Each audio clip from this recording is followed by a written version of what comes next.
Assalamualaikum warahmatullahi wabarakatuh dan salam sejahtera. Saudara-saudara yang hormati sekalian, saya ingin mengulas ramalan ekonomi Malaysia 2021 dan kenyataan itu menambah kegusaran kita dan mempersoalkan cara dan sikap kepimpinan kerajaan, khususnya Perdana Menteri Tan Sri Muhyiddin Yassin mengemudi negara dalam saat kita hadapi kemelut politik, ekonomi dan COVID-19. Sebab itu dalam pertimbangan kita, tanpa pertanggungjawaban, apa yang selalu kita ungkapkan sebagai democratic accountability, yang boleh dilakukan sebahagian besarnya oleh parlimen, media, civil society, perkara ini tidak akan mampu dikendali kerana tidak ada yang mungkin mempersoal baik angka ataupun dasar. Kita tengok umpamanya sepucuk surat 23 Januari 2021 yang ditulis oleh Eurocham, EU, Malaysia Chamber of Commerce and Industry.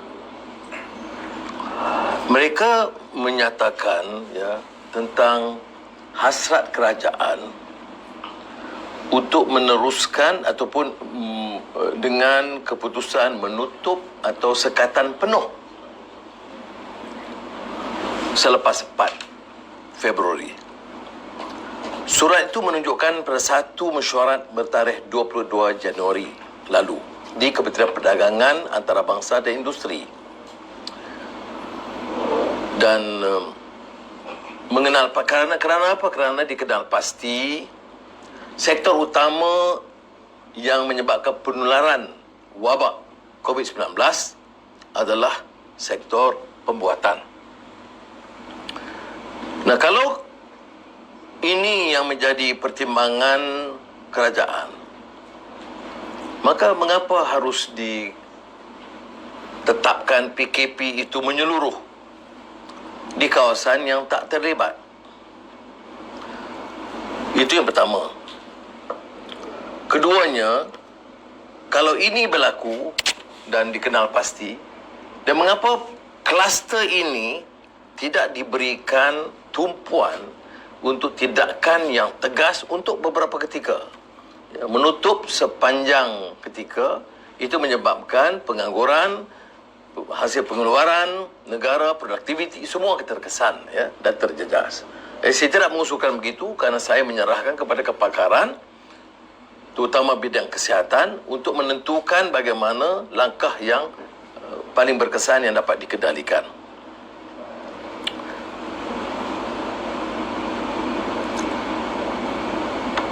Keputusan kerajaan memantau menguatkuasa SOP itu kadang-kadang tidak konsisten. Kadang-kadang keras, kadang-kadang lembut, kadang-kadang masa cuti-cuti diberikan kelonggaran luar biasa. Kemudian 2 minggu berikutnya kita dapat lonjakan jumlah kerana kecuaian kita menetapkan suatu keputusan yang konsisten dan tetap dan tegas. Senarai surat Eurocham itu, EU Chamber of Commerce termasuk show meeting yang sepatutnya dilaksanakan beberapa bulan yang lalu. Ini masalah bila ada apa yang kita sebut sebagai keangkuhan kuasa, the arrogance of power. Umpamanya cadangan kepakaran kesihatan dalam jatuh kuasa itu dibuat setahun yang lalu, tidak dipedulikan kerana mereka rasa mereka cukup wibawa. Begitu juga cadangan tentang pemusatan kawasan kluster dibangkitkan, tapi diketepikan. Tapi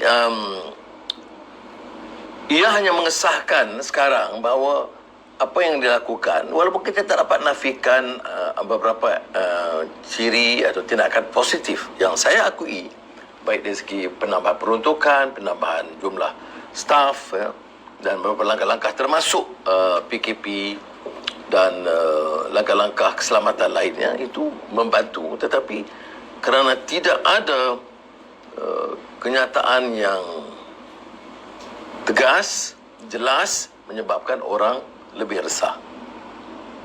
Kenyataan Menteri Kewangan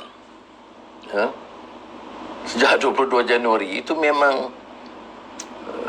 entah maksud dia mengelirukan, tetapi nyata percubaan membodohkan rakyat.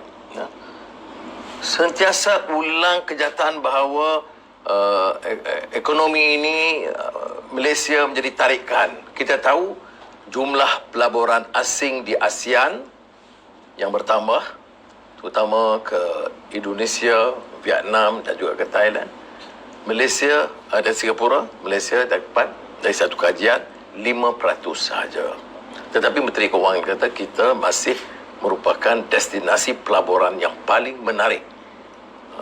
Saya tak tahu dia rojok kitab mana, tetapi tentulah ia mengelirukan dan tidak berlandaskan kepada fakta. Jadi tanpa kenyataan ini dan pengakuan bahawa di antara sebab merebak menularnya adalah kerana pilihan raya Sabah, itu kita tak boleh nafikan. Jangan kita cuba tutup. Saya tak tahu umpamanya sekadar nak menyalahkan sesiapa, tetapi kenyataannya ialah bahawa di antara punca merebak menularnya di negara kita adalah kerana keputusan untuk menyegerakan pilihan raya Sabah, dan pada ketika itu dia masih dalam kenyataan penafian, state of denial. Jadi saya merasa perlu kita menegaskan bahawa pelanjutan hal ini tanpa suatu kesediaan kerajaan membawa anjakan daripada pendekatan lama akan membebankan rakyat. Kita lihat terlalu banyak masalah yang dihadapi. Yang pertama, pengangguran yang mencecah hampir 1 juta orang. Yang kedua, kalau yang bekerja dengan upah setengah gaji atau diberi cuti dan tentunya membebankan. Yang ketiga, golongan B40, golongan yang rata-rata kelompok yang jauh lebih miskin, masalah warung, gerai, dah riuh rendah bantahan barulah tambah 2 jam. Kerana perancangan yang tidak teliti dan tidak mengambil kira pandangan dan keresahan dan kegelisahan rakyat. Bahawa yang diumumkan juga ialah tentang darurat. Darurat ini memang sudah saya tegaskan bagaimana kerajaan mengatakan ini seolah-olah kerana COVID-19. Belanjawan pun tidak ke arah COVID-19. Baik kita bantah keras peruntukan staf politik tambahan jasa, KPKT dan sekarang Dewan di Paguh yang menjadi viral itu kerana kalau benar kita nak selesaikan masalah COVID-19, bantu rakyat yang susah. Tak payahlah umpamanya kita harap semata-mata kesediaan NGO atau parti-parti politik atau kita turun bantu. Itu tanggungjawab kita, mesti kita teruskan.